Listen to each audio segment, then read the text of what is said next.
Mimi naitwa Profesa Isaya Jairo, ni mkuu wa chuo cha kodi ambacho ni sehemu ya mamlaka ya mapato Tanzania.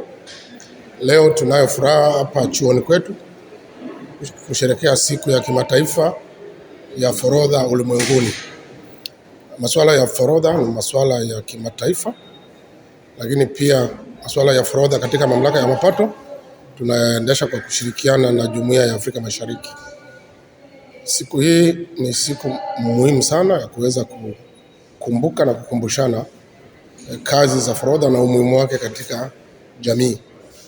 Ndio maana theme au kauli mbiu ya siku ya leo inasema Customs Protecting Society Through Vigilance and Commitment, kwamba pamoja na mambo mengine, lakini jambo kubwa la forodha ni kuweza kulinda usalama na afya za jamii za nchi husika. Kwa hiyo tumeanza hii sherehe tangu jana kwa upande wa mamlaka ya mapato kwa kutembea kilomita 5 na kufanya bonanza la michezo, lakini siku ya leo tumefanya ndani ya chuo cha kodi kwa kushirikisha wanafunzi na walimu na wadau wengine kuweza kupata mawasilisho na maswali na majibu na kuweza kukata keki kwa kufurahia kukumbuka siku hii. Sherehe hizi bado zinaendelea kwa upande wa idara ya forodha na mamlaka ya mapato, lakini kwa upande wa chuo cha kodi tumehitimisha kwa shughuli za leo za kitaaluma za mawasilisho na maswali, na tutaendelea kuweza kuishi kauli mbiu ambayo imetolewa leo kwa mwaka mzima mpaka pale Umoja wa Customs wa kimataifa utakapotoa kauli mbiu nyingine hapo mwaka kesho tarehe 26 mwezi wa kwanza mwaka 2027, wakati tukisherehekea sherehe hizi kwa mwaka mwingine. Naitwa Mbogo Kerenge, ni afisa wa forodha mkuu katika kusherehekea na mkufunzi wa chuo cha kodi.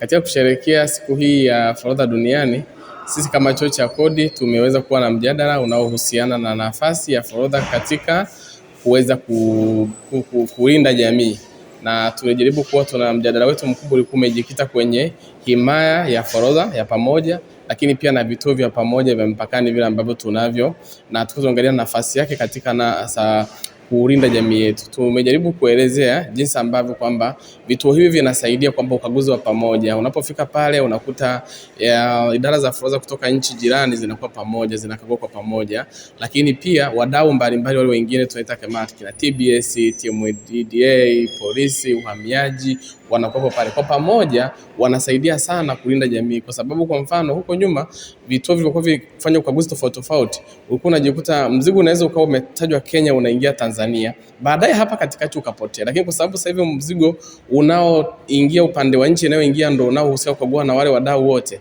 sio rahisi mzigo kupotea tena. Lakini wadau hao wengine kama TBS, afya, wanapokuwa pamoja kwenye ukaguzi na watu wa forodha, inakuwa rahisi sana kama kuna kitu ambacho hakijafuata masharti na taratibu zilizowekwa kukataliwa kwa pamoja, mnaona wote nchi husika na nchi iliyoleta mzigo, inasaidia. Lakini pia bidhaa ambazo kwa muda mwingine zinaingia hazina ubora, ni rahisi sasa hivi kwa sababu mnaenda wote pamoja, kama ni polisi wanaona na inakuwa rahisi. Lakini pia imeongeza uwazi wa kwamba isije kuonekana muda mwingine wanasema Customs ndio walipitisha, sisi polisi hatukuhusu. Hapana, kwa mfumo huu wote tunakuwa pale, tunakubaliana mzigo unaingia. Kwa hiyo jamii inalindwa, lakini mapato ya nchi pia tumeona yakiongezeka kutokana na ukaguzi wa pamoja, kwa sababu pia unalinda kama nilivyosema mwanzoni. Muda mwingine ulikuwa unashangaa vitu upande wa pili vimetangazwa kuingia nchi fulani idadi kadhaa, lakini vinavyoingia upande wa pili hata thamani ilikuwa muda mwingine inabadilishwa, lakini kwa sasa hivi tunaona vinaingia kwa pamoja, na imesaidia hata movement ile tunasema kutembea kwa mizigo kutoka mpaka mmoja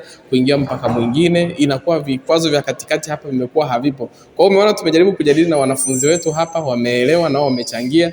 Kwa hiyo tumesherehekea vizuri siku yetu. Kwa majina naitwa Mary Ruhala. Mimi ni naibu mkuu idara ya mafunzo ya forodha. Siku hii ya leo imekuwa ni siku nzuri.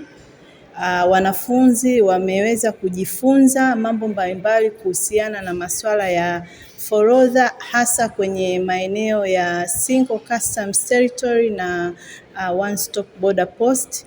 Elimu hii walioipata itawasaidia kwenye maisha yao, hasa kwenye kazi za customs, na huko watakapokuwa kwenye jamii watakuwa ni mfano bora wa watu ambao wanauelewa kwenye mambo ya forodha na tunategemea elimu hii itawafanya kuwa wazalendo hodari katika ukusanyaji wa mapato ya serikali.